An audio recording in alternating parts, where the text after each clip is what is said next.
está aqui reunido para dar continuidade ao nosso estudo.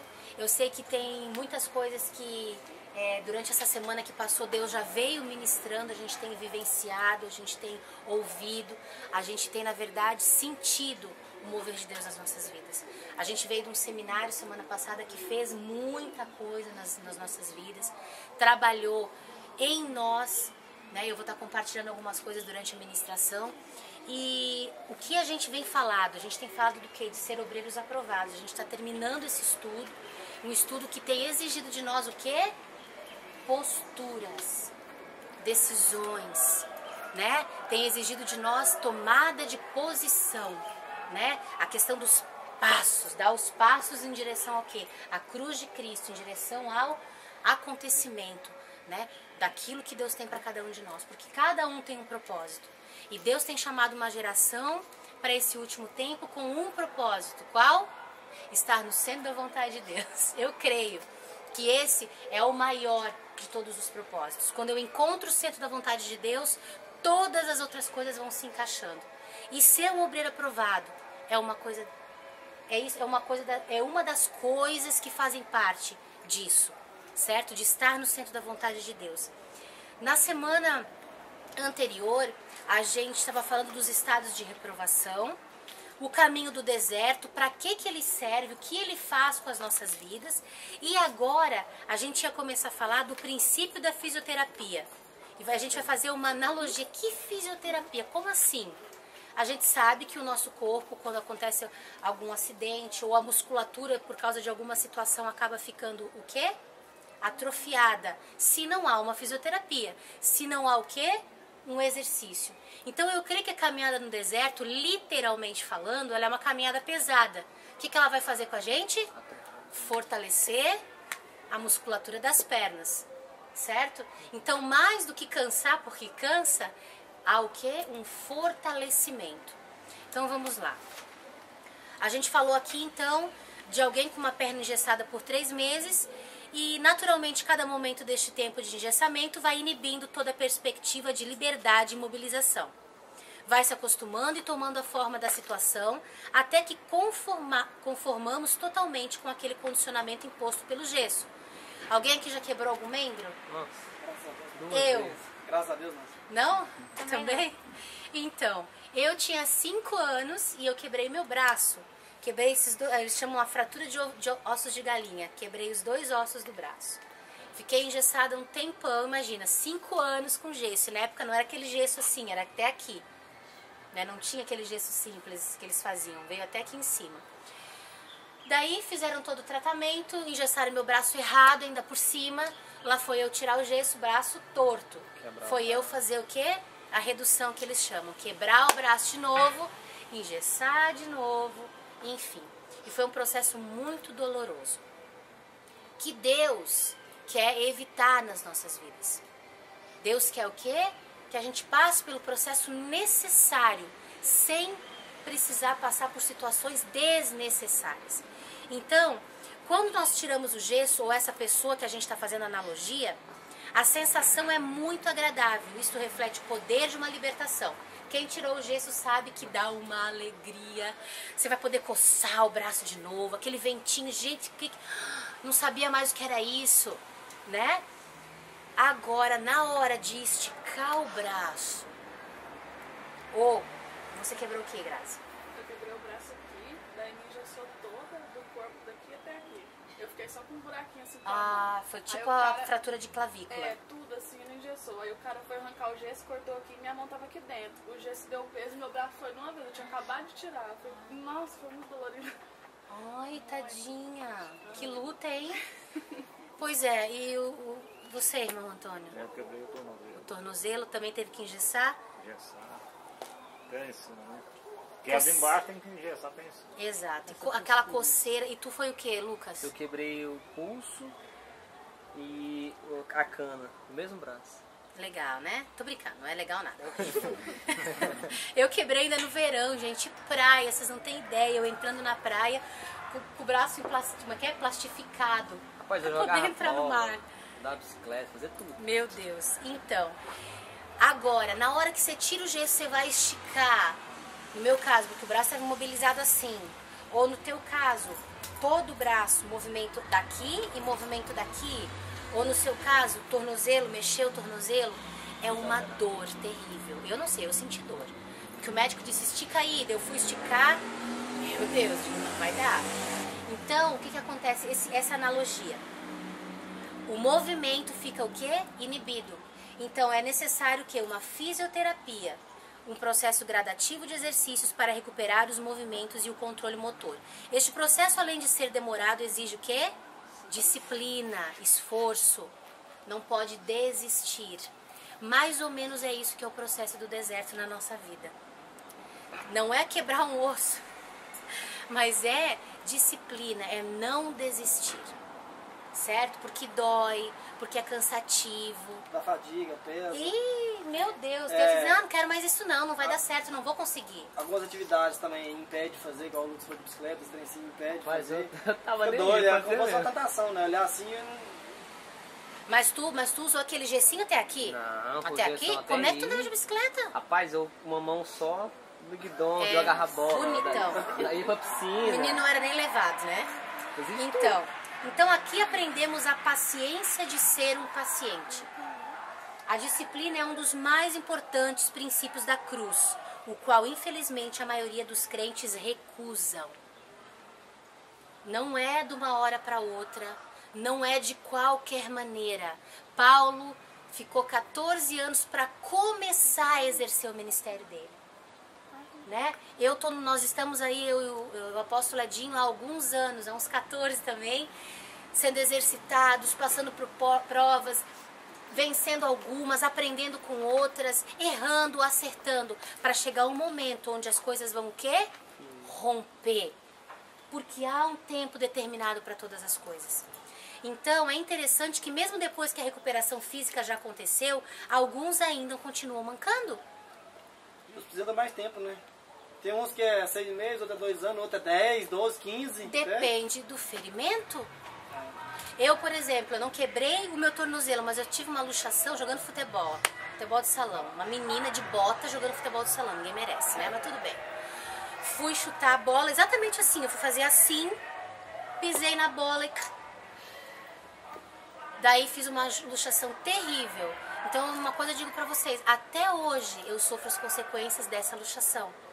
Eu não posso ficar sentada 2 minutos, e eu não estou exagerando, com o meu pé assim, que me dói terrivelmente. Não tem como, eu saio mancando.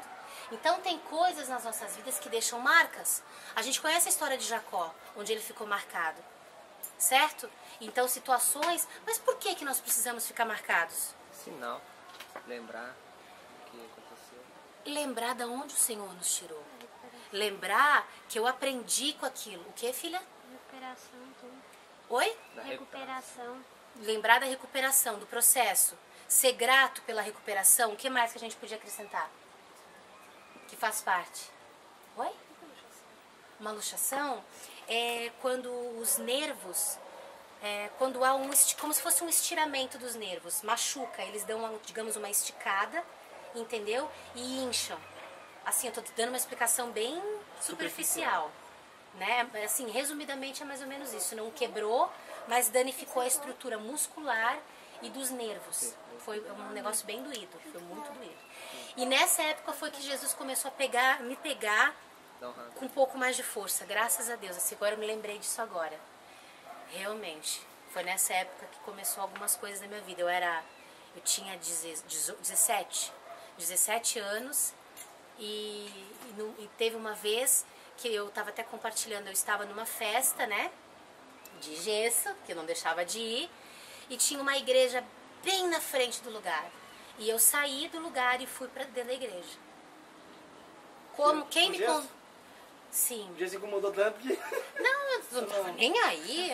Não, tava vestida, bonita, né, na balada, tudo bonitão. Mas o Senhor me tirou de dentro daquele lugar. Eu atravessei a rua e disse assim, vamos lá ver os crentes. E fui lá ver os crentes. Sentei no último banco da igreja e fiquei assim. Só ouvindo.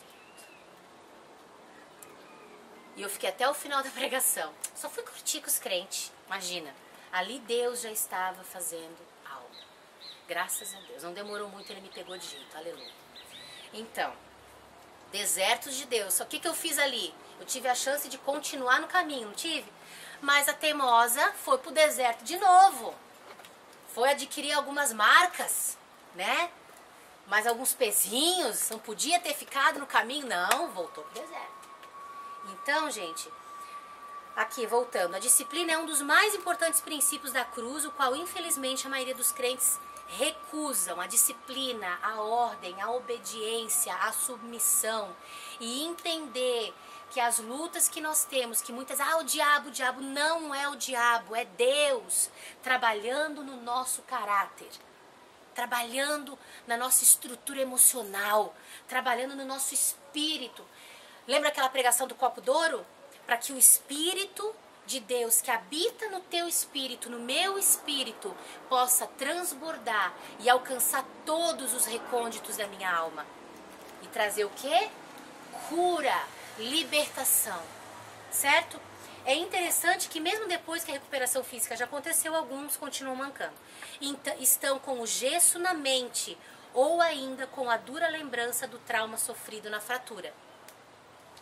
Este cacuete da alma é sinal de uma severa sequela que ainda deve ser eliminada. A questão da lembrança, das situações, a gente está fazendo uma analogia com as situações que nós enfrentamos na nossa alma. Tá dando para entender isso? Então, marcas, cicatrizes.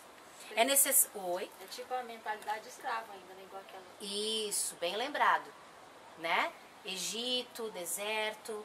Então, lembra que nós falamos na administração passada? O que foi mais difícil? Tirar o povo do Egito ou tirar o Egito do povo? Tirar o Egito do povo. Nós todos sabemos. E a gente está passando o que? A entender como tirar esse Egito, como curar as feridas que isso deixou em nós. Certo?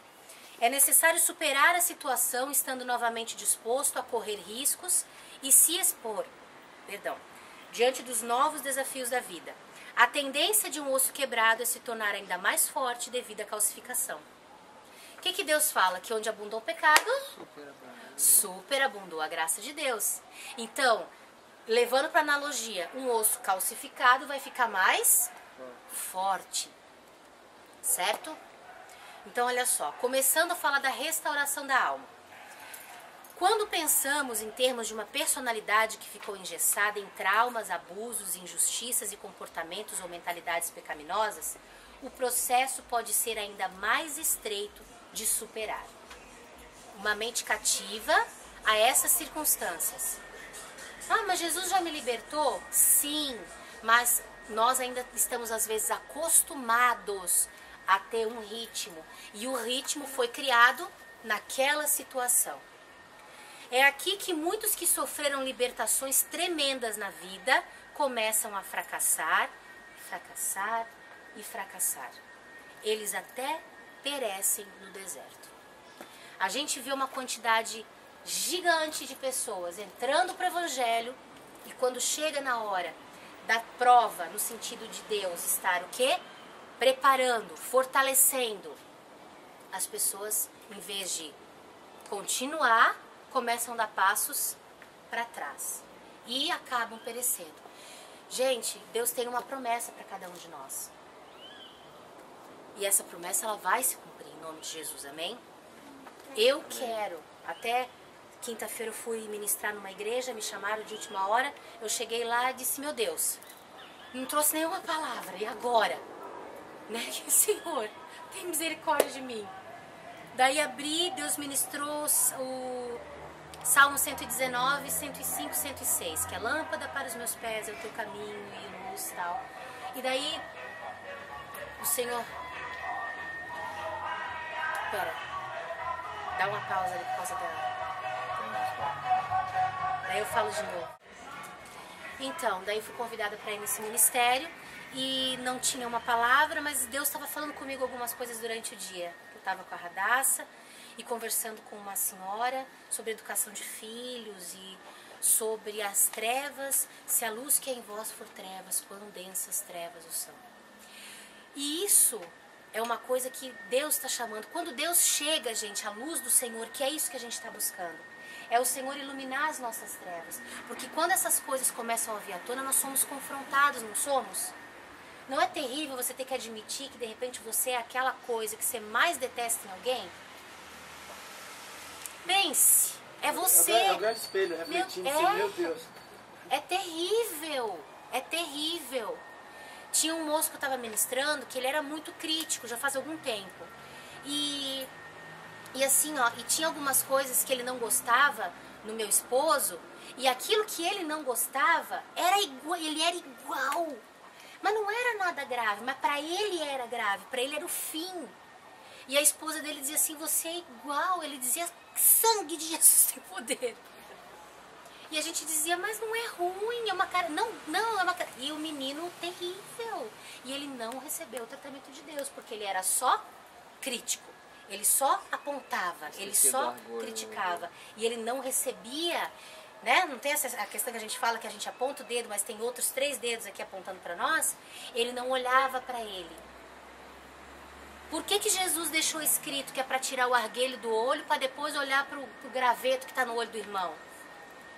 Então isso são princípios. E quando Deus começa a nos confrontar com essa luz que está nele, o que acontece? A treva que há em mim é exposta. Mas isso é para o meu mal? Não. Só que, infelizmente, nós, seres humanos, preferimos acreditar que isso é uma humilhação, que isso é uma exposição, que isso é o fim, em vez de entender, meu, como Deus me ama. Fala sério. Gente, que amor é esse? Que está expondo para mim a minha treva para que eu seja salva. Só que nós viemos uma natureza caída. E essa natureza caída nos trai. E nós aprendemos o orgulho, nós aprendemos a soberba, nós aprendemos a guardar os nossos valores muito bem guardados. E o Senhor quer arrancar, Ele quer destruir essas fortalezas da nossa vida. Para que daí sim, verdadeiramente sejamos o quê? Livres. Amém? Então vamos lá. Onde é que eu tô aqui, gente? Isso, obrigada. Em contrapartida, entender este tempo de deserto com um coração responsivo pode nos levar brevemente à nossa herança em Canaã, onde vamos pisar nossos inimigos e desfrutar do melhor de Deus. Quando entendemos a necessidade dessa fisioterapia na alma, o deserto é uma fisioterapia na alma, e começamos a exercitar diligentemente as nossas escolhas na direção de construir um caráter de obediência em áreas que tivemos um histórico de derrota, revertemos este quadro mais rápida e facilmente que imaginávamos. Então entender e pôr em prática. Não lutem com Deus, vocês vão sempre perder. É a marca registrada, eu sempre falo isso. Não lutem com Deus.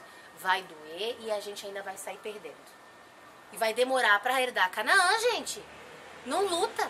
Se entrega, deixa ele fazer. Ponha-se no lugar de um daqueles israelitas que passou sua vida inteira sendo tratado como escravo. Cada parte da alma estava engessada por todos os aspectos impostos pela injusta vida de escravidão.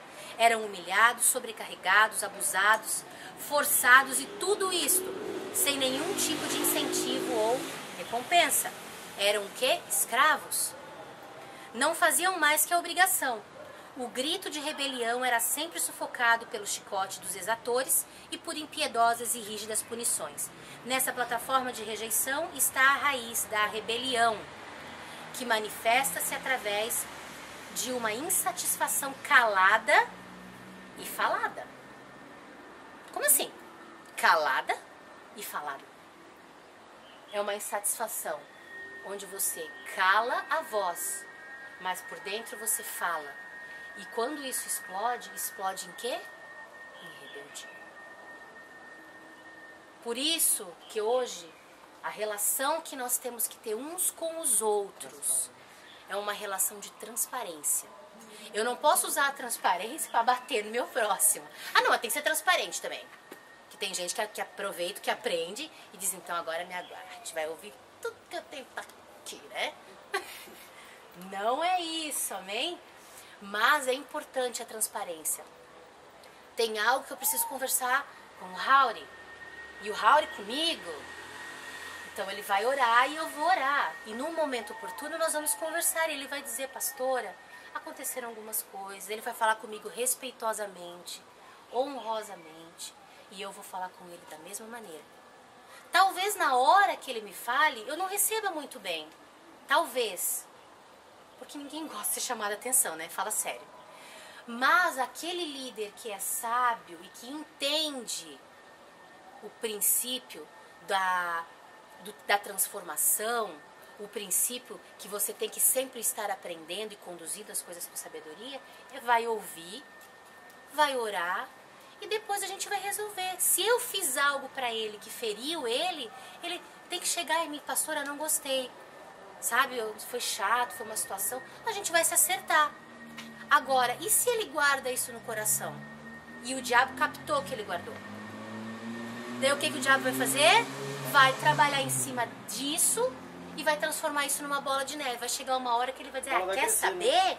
Ó, senhora, a bola tchau, vai crescer, fui. A bola vai acabar crescendo, né? Chega um momento que vai conseguir segurar. Vai estar um pedaço da bola que vai soltar a bola. Você tá entendendo? E assim, ó, o que acaba acontecendo? Acaba soltando a bola, estoura e num ato de rebeldia. Vai embora, nem dá tchau. Nem volta pra dizer fui, já foi. Nunca mais você ouve falar. E essa é a história da igreja do Senhor nos tempos atuais. Muitas pessoas já foram, mas não se consertaram com os seus líderes. Ou com seus pais, ou com seus patrões, ou com seus irmãos. Tem que haver um conserto para que haja transformação. Amém? Vamos lá. Nessa plataforma de rejeição, obrigada de novo, está a raiz da rebelião que manifesta-se através de uma insatisfação então calada e falada. A perspectiva do líder como um exator, daí olha o que o inimigo faz. O líder é o exator, é aquele que impunha o cumprimento perfeccionista do trabalho na ponta do chicote, deforma o conceito de lei e autoridade. Porque a mente está cativa ainda onde? No Egito. Então, na rebelião, quando a pessoa vem do Egito e vem para uma autoridade, para uma cobertura, ela não recebe autoridade. Porque na cabeça dela, qualquer autoridade é autoritária. Qualquer autoridade está obrigando, é abusiva. Porque talvez essa pessoa foi abusada na autoridade. Pelo pai, pela mãe, por professores, enfim. Propriamente até líderes espirituais também. Então tem que haver o quê? Cura. Certo? Por isso é que eles rebelaram contra Moisés. Porque Moisés começou a ter autoridade. E eles não entenderam. A mentalidade deles era do exator lá do Egito. Confundiram a amizade dele com a autoridade. Não respeitaram ele como uma autoridade sobre a vida deles. Então a gente vê uma porção de coisas, de princípios, que por causa de uma mente cativa ao Egito, uma mente que não foi transformada ainda, acaba reagindo dessa maneira. E não é assim com um ou dois, somos com todos nós, gente. Deus vem tirando essa mentalidade da gente. A gente vem sendo limpo, sendo transformado a cada dia. Então, olha só, liderança, então, passa a ser sinônimo de ameaça e injustiça. Este foi o grande drama que Moisés teve que enfrentar ao liderar todo aquele povo. O que Miriam, o que Arão, o que aquele, eu esqueci o nome, daquele terrívelzinho, que era sempre o mesmo, né, que levantava as contendas. Nadab e Abiú. Não, Abirão, Datã e Abirão. Enfim, eu acho que nós acertamos algum nome aí, mas tá tudo tranquilo. Eu acho que é Datã. São três. Datã e Abirão e tem mais um. Então, esses três eram sempre eles. Né? Eles sempre os mesmos. Foi eles que foram engolidos na terra? Foi. Mais algum?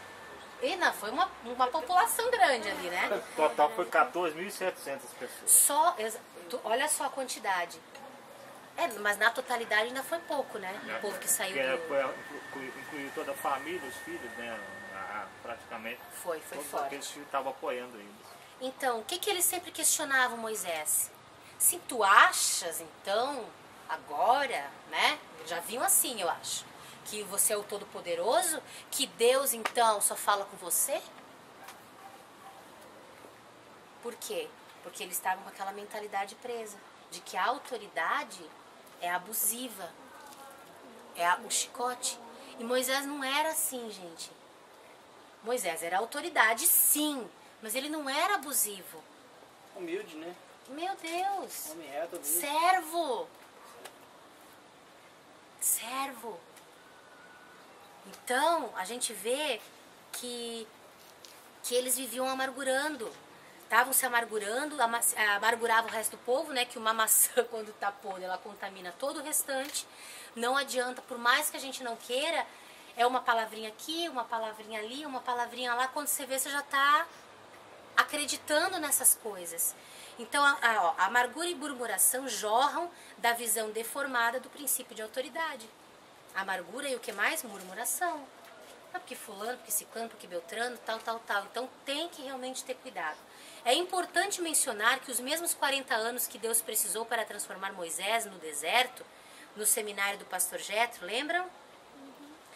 Ele também demorou para transformar o povo de Israel. Olha só, olha o trabalho de Moisés, gente. 40 anos na vida dele e depois mais 40 para transformar um povo. E ainda assim, toda uma geração teve que passar. Porque se aquela geração entrasse em Canaã, eles tinham transformado Canaã no Egito. A paciência do líder, gente, da autoridade. A nossa paciência, o que nós temos que ter para chegar até Canaã. A transformação do povo está diretamente vinculada à transformação do líder.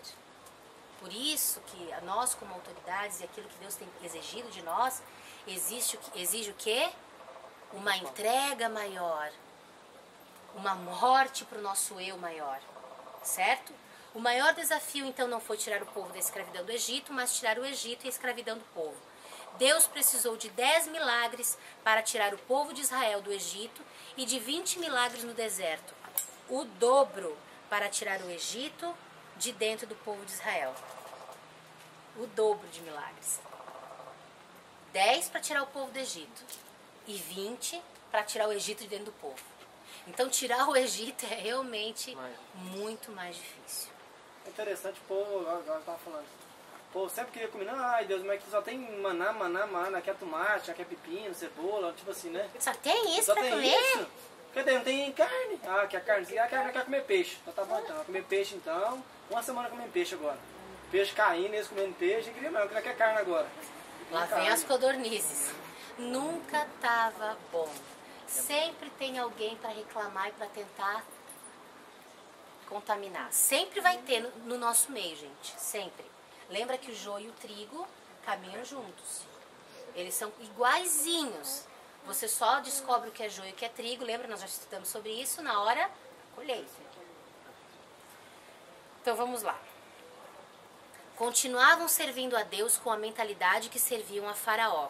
A mente havia sido fortemente tatuada com um referencial de liderança escravagista imposto por Faraó. Substituir este conceito de liderança egípcio pelo conceito da paternidade divina custou 40 anos de deserto. Na verdade, apenas a outra geração começou a assimilar isso. Então, gente, qual que é a questão? Daniel Mastral, ele costuma, dos testemunhos dele, quando ele era satanista, era assim: ou você faz o que eu quero, Satanás, né? Ele dizia, você tem que fazer assim, assim, assim.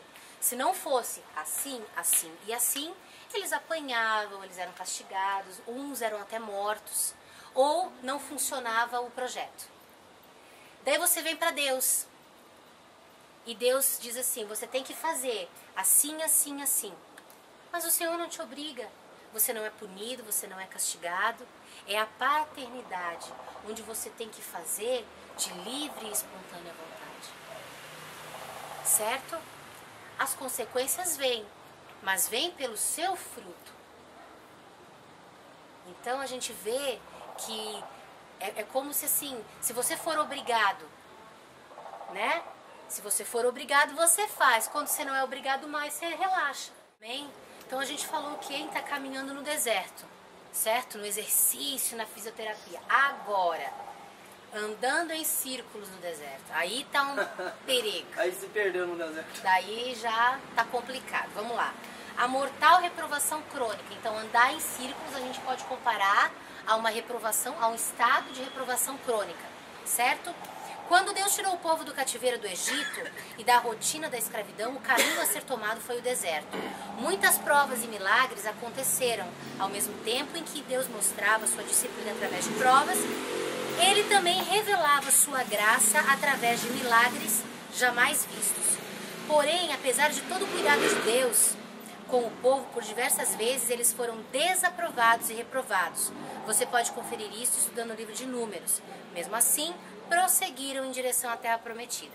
Estavam andando em círculos, continuavam indo, mas num ritmo muito lento. Eu cansando, né? Lembra que a gente fala essa questão, andar, alguém que já andou em areia fofa, de praia, aquelas areias pesadas. 10 vezes mais pesado, 10 vezes cansa mais. Você dá 2 passos pra frente e 5 pra trás, né? É a impressão que dá. Muito cansativo. Fica pesado. Né? Vem então o teste final, quando precisaram sondar a terra de Canaã. Foram escolhidos 12 homens. Então a gente sabe o que eles foram escolhidos e foram enviados para lá. Diante das cidades fortificadas e da belicosidade dos cananeus, 10 daqueles espias voltaram com o coração totalmente desfalecido e vencido pela incredulidade. Foram conquistados interiormente pelo medo dos moradores da terra a ser conquistada.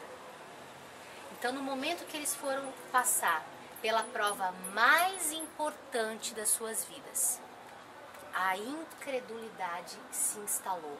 Eles deixaram de olhar para Deus e para todas as promessas, os milagres que Deus fez no deserto, o caráter que foi formado nos seus corações, e olharam para os moradores da terra.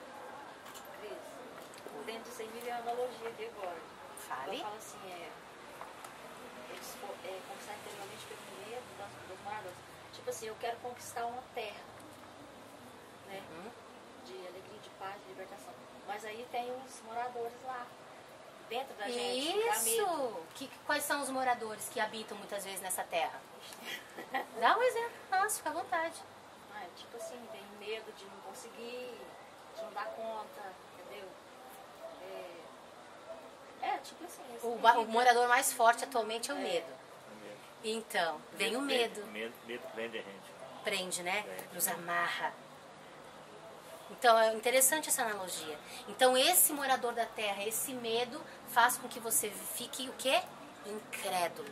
De tomar as decisões e de crer naquilo que Deus E falou. acaba engolindo a fé, até a fé, né? O medo. Você vê se vai dar certo, vai, eu vou lá. Aí vem o medo, não dou conta. Aí começa a fé, começa o medo, começa a engolir a fé. No sentido que eu falo assim, de caminhar. Sim, engole Aí mesmo. você fala assim, tipo assim, eu vou sair daqui agora de a pé, eu vou até tal lugar. Você fala assim, eu vou lá, consegui, eu vou lá, vou chegar lá, fazer isso, aquilo. Quando é fé, como você falou, o morador não chega e fala assim, cuidado, assim, O caminho tá horrível, tem cheio alguém de buraco. assim, perigoso e tal, aí você fala assim, rapaz, isso aqui é mesmo. Aí a fé vai... Mas não. Deus mandou você ir por aquele caminho. Mas daí 2, 3, 10, no caso aqui foram 10. Voltaram dizendo, gente, os caras são enormes, eles são gigantes. As uvas que eles carregavam eram desse tamanho. Tudo eles exageraram. 10 vezes mais. Entendeu? Tudo eles exageraram. Daí, o que aconteceu em seguida, lá da história da Bíblia? Eles voltaram pro deserto. Vocês lembram? Por quê? Porque eles não passaram na prova. Voltaram pra trás, né? Voltaram para trás. Então, olha só, Deuteronômio 1,40. Quanto a vós, porém, virai-vos e parti para o deserto pelo caminho do Mar Vermelho. Quando isso aconteceu, eles desfaleceram, a maioria do povo também não creu e eles voltaram para trás. Né? Depois, teve a reportagem dos 2, de Josué e Caleb, certo? Mas ainda rolou um pedacinho de deserto para depois. E só porque, vocês lembram? Só Josué e Caleb. Só os dois. A família deles que entrou. porque é mais fácil acreditar na multidão do que acreditar na minoria, né? Olha, que muito bom essa analogia. Por quê? Atualmente falando, meu Deus, está todo mundo, a maioria dos líderes estão fazendo assim. E tem uma liderança minoritária que está fazendo diferente. Não, mas eles estão num número muito pequeno. Não, o que está certo é isso aqui. Não é assim. A democracia é essa, né? Exato. Às vezes- O reino não. E aí não- Então a gente vê o quê? O caminho é estreito. Então, as analogias do homem e a de Deus são bem diferentes. Certo? Acaba desmotivando, né? Sim, e desmotiva mesmo. Motiva mesmo. Você Aí você fica- pensa, tá difícil, tá pesado, não, eu vou lá, tenho fé, eu amo a Deus. Vamos conseguir. Na vida fé, o chefe assim não consegue, tá longe. Ih, tá longe demais. Nossa, tá caminho errado. Ei, peguei o caminho errado. Virei a curva no lugar onde não devia Aí ter quando você virado. cai num buraco, aí errei mesmo. Tá certo, tá, aquele buraco tava lá mesmo. É porque se a luz fosse lâmpada para os pés, você não tinha nem caído no tinha buraco, caído no né? buraco. Amém. Então vamos lá. Não tinham ainda aprendido o suficiente. O caráter não estava suficientemente firme para suportar esta nova etapa da vida que envolveria conquistas bem maiores na terra de Canaã. Por isso que tinha que ser preparado daquele jeito. Gente, o que Deus tem nas nossas vidas não é para nos ensoberbecer, é para nos tornar mais humildes e mais servos, amém?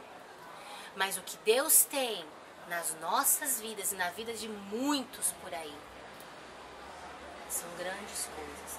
Não grandes coisas como o mundo reconhece, mas são grandes coisas espirituais. Talvez nós não sejamos conhecidos por ninguém, a não ser por Satanás e seus assédios. Mas essa é uma grande coisa no reino dos céus. Que é papo aqui que eu penso mais. Já imaginou um outdoor teu lá no inferno? Procurado vivo ou morto. Mas não tem nenhum outdoor aqui de alguém que te conhece.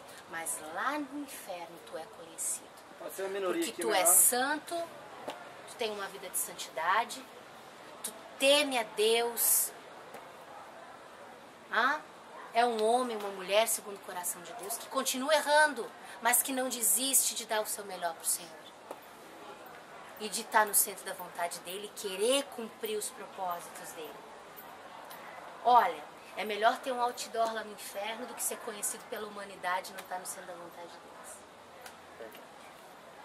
Então, olha só. Se eles não podiam vencer os seus próprios medos e desejos, como que eles iriam derrotar cidades fortificadas e exércitos ferozes? Se os gigantes estavam dentro deles ainda. Se ainda estavam lutando com a própria carne, como poderiam derrubar as hostes espirituais da maldade e os poderes deste mundo tenebroso? Então eles precisaram voltar atrás nos pontos onde eles vinham sendo derrotados, vez por vez. Então, por que vira um ciclo? Porque você não enfrenta os seus medos interiores. Então você não pode, não tem como. Se você conseguir driblar essa situação, você vai encontrar ela lá na frente daqui a um tempo. Só que de repente daí, a posição que você se encontra já não te dá mais essa liberdade. Porque envolvem outras vidas. Vai cresce, né? As oportunidades ficam menores e a chance de passar. Por exemplo, hoje, nós temos um ministério, nós temos vocês, nós temos pessoas que nós conhecemos, igrejas que nós cuidamos, líderes que nós discipulamos. Se hoje algo acontecer e eu não tiver resolvido algo, ainda bem que nós fomos bem tratados nessa área, né, de meu Jesus Cristo, a gente foi moído. Mas se tiver algo que ficou para trás e Deus quiser fazer, não é mais a minha vida, é a dele só que está envolvida. Vocês estão envolvidos. As vidas que nós estamos cuidando estão envolvidas. Então há uma responsabilidade muito grande que a gente precisa entender no nosso cerne, no nosso interior. Então, quando Deus apresentar algo para resolver, não volta pro deserto não. Resolve, deixa Deus fazer na hora. Amém? Você lembra que eu estava falando quarta-feira sobre o negócio do desafio? Tipo assim, eu estava indo Sim. e o desafio estava lá. E tipo assim, Deus estava tratando comigo aquilo lá, né? Isso. Porque, vamos supor, igual você falou, quando eu estiver, vamos supor, liderando alguma pessoa, Sim. se eu vou tentar, vamos supor, aí eu fiquei chateada com alguém, alguma coisa, eu não posso chegar e... Exatamente. fazer. E geralmente Deus vai trazer pessoas para você ministrar nas áreas em que você teve dificuldade. Porque daí você vai ter empatia, você vai poder agir com sinergia. Se colocar no lugar dela. Poxa, eu era assim. Oh, meu Deus, então é por esse caminho, Senhor, obrigada. Tudo na nossa vida, né, tem um propósito. Até as lutas mais injustas, elas servem para nos ensinar o caráter de Cristo. É muito poderoso o que Deus tem feito nas nossas vidas, gente. Muito poderoso. Amém? Então, olha só. Deus então os levou para onde o problema começou, o deserto, que eles tanto não queriam. Toda aquela geração, exceto Josué e Caleb, tiveram um fim trágico. Eles andaram em círculos de reprovação em reprovação até morrerem.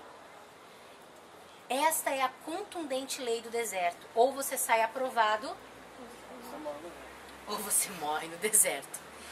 Em nome de Jesus, nós não morreremos no deserto. Amém? Amém. Um pouquinho mais de certeza. Amém? Amém. Amém. Nós não vamos morrer no deserto. Não? Vamos chupar uva em Canaã. Nós vamos chupar uva em Canaã. É isso aí. O deserto, então, gente, é o cemitério dos que não entraram na Terra Prometida. Se consultarmos um mapa sobre a jornada do povo de Israel no deserto, veremos que eles fizeram exatamente um círculo que tangenciou o Mar Vermelho e a Terra Prometida. Ficaram no deserto até que toda aquela geração foi destruída. Esta tem sido a rotina na vida de muitos crentes. Ora, eles avistam a Terra Prometida e se animam. Gente, está chegando a minha promessa. Oh, glória! Está chegando. Daí o caminhão tá para estacionar. Ele vai lá e também começa a murmurar. Perdeu a bênção. Tava na porta. Quantas bênçãos nós já não perdemos por causa disso? Nem Eu perdi. Nadou e morreu afogado Na praia. É isso aí. Eu achei interessante algo que a irmã disse Sim. sobre o Egito, né? E Canaã. Que nós muitas vezes buscamos, oramos, querendo coisas grandes do Senhor. Eu acho que todos nós queremos isso e buscamos. Mas ainda estamos confrontando com nós mesmos, com nossa própria carne. Enquanto nós não vencermos isso, como o Senhor pode dar? Se nós não conseguimos vencer essas pequenas coisas, como Sim. o Senhor poderá dar grandes coisas para nós? Ele quer nos dar. Sim. E Com precisamos certeza. vencer o Egito em E nós, arrancar, exato. arrancar de nós o Egito para poder receber isso. Exatamente. E tem sido um treinamento de fogo para cada um de nós. E glória a Deus por esse treinamento de fogo. Que é o maçarico do Senhor, purificando todo o ouro, né? Tirando as impurezas, adornando os nossos vasos, nos preparando para aquele grande dia. É chegado o tempo, é chegada a hora de quê? De emergir da água, das águas do Senhor, da água do arrependimento. O quê? Pessoas firmes, constantes, transformadas, pessoas que transformem essa terra. Nós somos essas pessoas, amém? E eu sei que você, em algum lugar aí, é essa pessoa também. Pode procurar no teu interior, ela está aí. Ela só precisa descobrir aonde está o Egito, onde estão as trevas. Deixa Deus iluminar as trevas que há em ti. Para que essa luz ilumine essas trevas e essas trevas sejam expostas. Porque quando a luz chega, o que acontece? Não tem lugar para trevas. Tenta prender uma treva aí na sua mão. Não dá. Tem que estar muito fechadinho, certo? Para não entrar luz. Chegou a luz, acabou. Você pode estar aqui numa treva completa, você risca um fósforo, você já acabou com as trevas. Teve uma pessoa, nós estávamos em São Vicente, numa tremenda de uma guerra, aquela viagem que o inimigo tentou tirar nossa vida, enfim. E ele disse que enquanto nós orávamos juntos, ele via como se nós estivéssemos numa densa floresta. Edinho, me ajuda a lembrar para mim não falar bobagem, por favor. Numa densa floresta, como se nós estivéssemos num lugar e tinha como se nós fôssemos uma fogueira. Certo? Nós estávamos ali e nós éramos aquela fogueira. E ao nosso redor tinha densas trevas que estavam querendo nos engolir. Mas por causa daquela fogueira, daquela luz, daquele fogo que não se apagava, aquelas trevas não conseguiam chegar. É isso? Em Calor do suma. fogo, claridade. Isso, luz, gente, o Espírito de Deus. Porque o inimigo tentou acabar com a gente naquela viagem, mas ele foi derrotado graças ao Senhor Jesus Cristo. Certo? Então, olha só. Ora, então, eles avistam a terra prometida, ora, estão beirando o Egito. Ai, o Egito, a terra prometida, né? Vai ficando para trás. Ai, que linda! Né? Beirando o Egito. Então, o que acontece? Eles nunca passam nas provas do deserto e acabam fracassando no conflito que Paulo descreve da seguinte maneira, lá em Romanos, capítulo 7, versículo 19 e 24. Pois não faço o bem que quero, mas o mal que não quero, este pratico. Miserável homem que sou, quem me livrará do corpo desta morte? Essa é a descrição que Paulo dá para a hora não, ora sim, ora não. Aquela coisa do querer e do se afastar. Deserto, Canaã, Canaã, deserto. Mas pelo poder do sangue de Jesus e do Espírito de Deus a gente vai vencer. Né? Porque é isso que nos transforma de glória em glória. Então eu espero que Deus possa contar com você nesta geração e que não tenha que esperar a próxima, gente. Já pensou? Não. Vai ter que esperar então passar a nossa geração para a próxima cumprir aquilo que já podia se cumprir agora? O avivamento que o Brasil está esperando, que o mundo está esperando. Eu quero fazer parte disso. Será que a gente vai ter que esperar mais uma geração passar? A minha geração passar? Não. Em nome de Jesus, eu quero fazer parte dessa história. Certo? Então não vamos deixar que as provas nos reprovem. A prova serve para nos aprovar. Não tenham medo delas. Encarem as provas e digam, eu vencerei em nome de Jesus. Vamos lá, a aprovação. O princípio da submissão ao tratamento de Deus. Para ser aprovado tem esse princípio da submissão. A aprovação é mais do que vencer as provações. É vencer também as desaprovações e reprovações, o que normalmente é mais difícil. É parar de sentir pena de si quando erra. É parar de ficar, eu fico triste porque eu estou errando muito, tal. Não. O princípio da aprovação já é vencer as próprias reprovações. Quando você entende que você reprovou, mas aquilo ali te ensinou algo, você venceu. Você foi aprovado na reprovação. Não deu para entender? Senão aquilo ali vai ficar dando ficar com culpa. Isso. Quando você entende, você foi reprovado. Poxa, Deus, é a 59ª vez. Mas eu vou aprender dessa vez. E você entende que você tem algo para aprender dentro dessa reprovação. Você já foi aprovado. Então, a reprovação, ela não serve para me destruir, ou para me humilhar, ou para me destroçar. Ela serve como mais uma chance para mim aprender. Só que, na verdade, se eu aprender na reprovação, ela vai ser muito mais forte do que se eu não tivesse sido reprovado. Agora, eu sempre falo eu usei por exemplo de escola, né? Que é um trem que eu aprendi na minha vida. Eu fico olhando assim, realmente, quando você reprova na escola, eu aprendi uma na segunda série, quando você reprova assim, o pessoal pensa assim, poxa, o que será que eu errei? Foi porque eu faltei aula, porque eu cheguei atrasado, porque eu tô bagunceiro, ou porque eu devia estar prestando atenção nas aulas, não estou prestando atenção nas aulas, ou porque alguma coisa que eu devia estar estudando em casa, não estou estudando em casa. Agora a pastora falou, quando você reprova, você não é culpa, você peraí, você começa a parar, assim, o que eu tô errado? Começa a errar nos 20 atrás, vamos dizer assim. Eu estava faltando demais na escola, não vou faltar mais. Poxa, eu tinha as provas para estudar e ficava matando tempo na TV. Vou estudar mais. Aprender com as reprovações. Reprovação é uma forma da gente parar para examinar onde estamos errando, para fazer a correção, para não errar mais.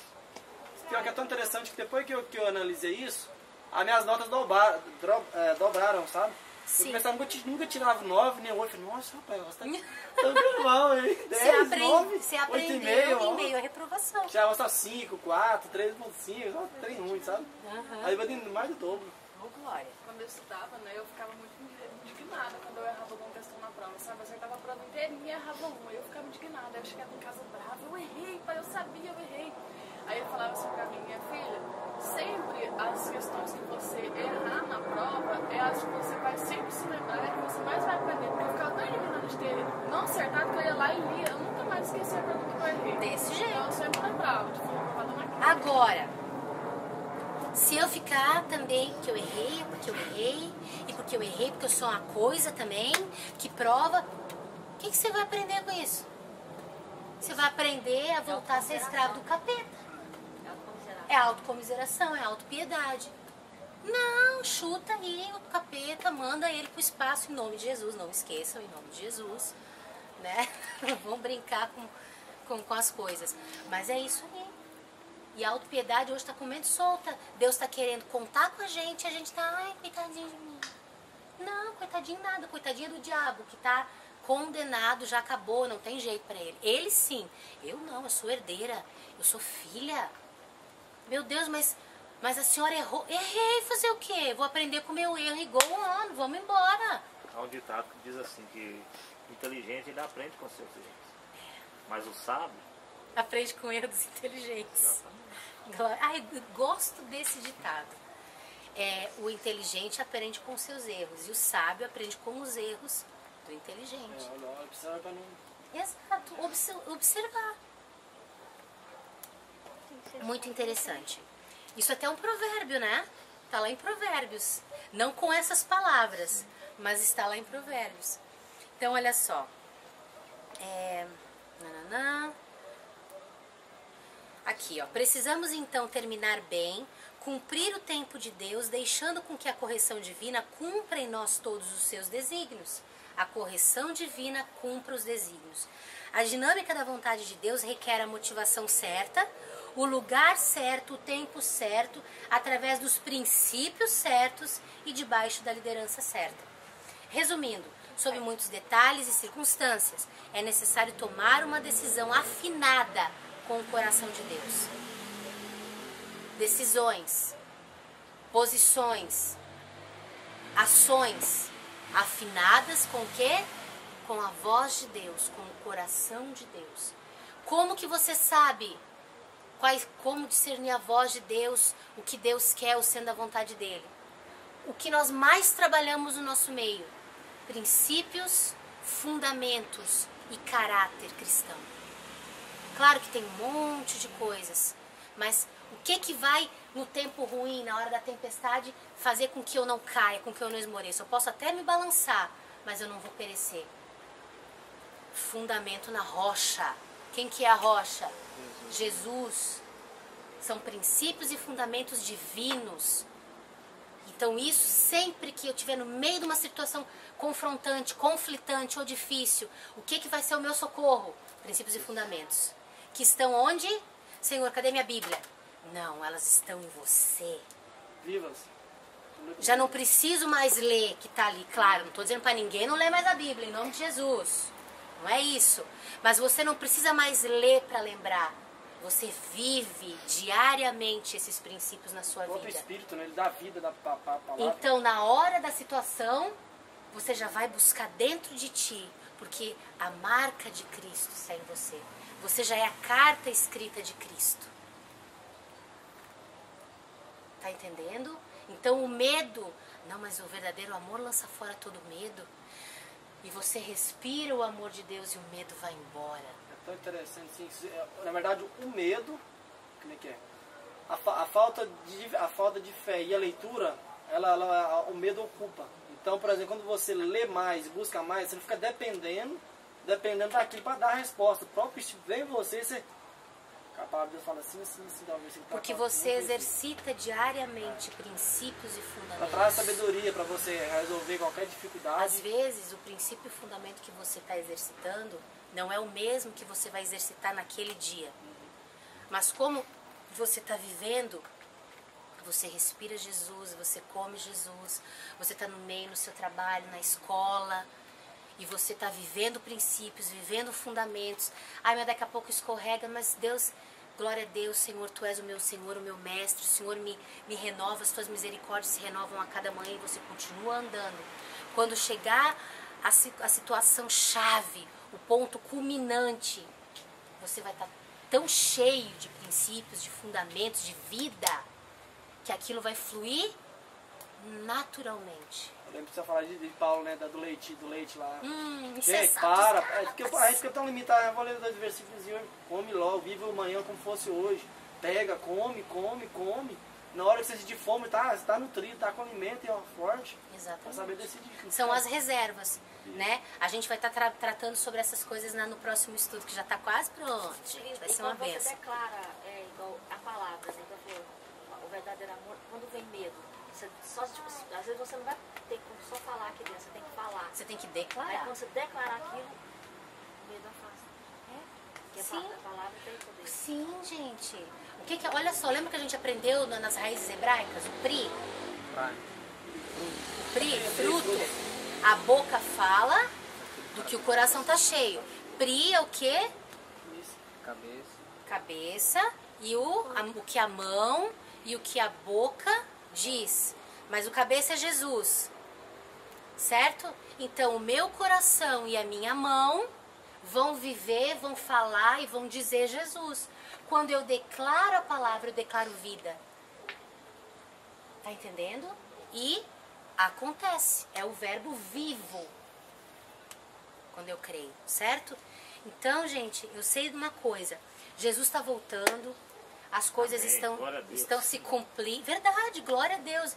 Assim, esses dias atrás a gente estava conversando e eu parei para olhar. Eu não faço isso geralmente, mas eu parei para olhar para a realidade do mundo. Geralmente eu olho, mas Deus, tal. Mas eu parei e me deu uma coisa tão ruim. Eu fiquei angustiada demais. Eu digo, ai, Jesus, volta logo. Que tristeza que tá esse mundo, esse planeta, o que está acontecendo com esse mundo que o Senhor fez para nós. O que nós estamos fazendo com ele. Daí, ai, Jesus, volta logo, nos leva, acaba com isso. Mas não, ainda não é o tempo. Então, volta para casinha, Cris. Né? Daí volta a Cris para casinha, vamos lá, propósitos de Deus, vamos embora, né? Olhar para a cruz. Começa a olhar para isso, fica meio desesperado. Não tem que olhar, tem que olhar para o propósito de Deus. Quando os olhos tentam olhar para isso, já tem que, ei, Cris, volta, manda voltar, porque a gente está vendo, né? Então você não vai olhar. Mas nós não nos movemos só pelo que vemos. Claro que a gente tem aprendido que a fé é algo que eu prego, é verdade. Mas eu não posso só me mover pelo que eu vejo. Eu tenho que me mover pelo que eu sei, porque Ele vive. Ele vive. E Ele vive aqui e Ele vive aqui. Amém? Então, essa questão da aprovação. A gente começou falando do princípio da submissão ao tratamento de Deus. Que eu tenho falado com vocês, se deixem tratar por Deus, se submetam, se prostrem, se dobrem, não tem outra maneira. Se continuar resistindo lá, fazendo cabeça dura, os humilhados serão exaltados e os exaltados serão humilhados. Fala? Humilhai, pois, debaixo da potente mão do Senhor, que o seu tempo necessário, Ele vos exaltará. Show. 1 Pedro 5:6. E ele não vai te exaltar para provar para alguém, não sei quem, tá? Isso aí é a vitória do sabor de mel. Vamos tirar isso aí das nossas vidas. O princípio tá errado. Esse negócio aí de ver, não é porque ele vai ver, não é de Deus, Aí, isso cadê é o irmão? vingança. Cadê o irmão comprou? Cadê o amor comprou? Você tá querendo destruir É, ele mesmo. então, não, Deus vai te exaltar do jeito dele. Se a gente olhar a coisa com o Paulo era o contrário, né? Para amor de vós, me entrega a minha vida, para amor de vós, Isso. que me morra, eu vou crescer a vida, que vida com mudança e Então, tal. não é eu que cresça e Deus que diminua, né? É Jesus que cresça e eu que diminua. Amém? Então, hoje nós vamos ficar por aqui. A gente vai, semana que vem, tem mais aqui, na verdade, tomara Deus, né? O término do nosso estudo. Mas eu quero dizer o seguinte para vocês. Deus está fazendo algo poderoso nas nossas vidas. Deixemos Ele fazer, amém? Graça e paz, gente. Semana que vem a gente está de volta. Que a graça e a paz do Senhor te envolvam. Que você seja impactado pelo poder da mão do Senhor Jesus. E que Ele te traga vida e transformação em nome de Jesus. Amém?